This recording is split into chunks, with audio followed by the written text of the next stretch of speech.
Somos Espe y Carlos y somos una pareja serodiscordante.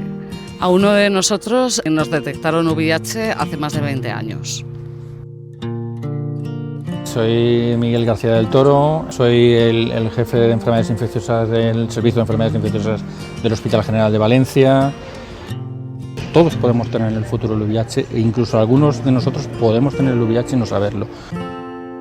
Los dos somos activistas y los dos pensamos que la verdadera enfermedad que provoca el VIH en nuestro país hoy en día es el estigma, por la falta de información y por la serofobia que provoca. Las personas que más transmiten el VIH son aquellas personas que lo tienen y no lo saben. Todo el mundo se tiene que hacer la prueba porque esta gente que no lo sabe realmente transmite prácticamente al 70% de las nuevas infecciones. Los avances en la lucha contra el VIH han permitido que haya un tratamiento eficaz que mejora la calidad de vida y aumenta la supervivencia.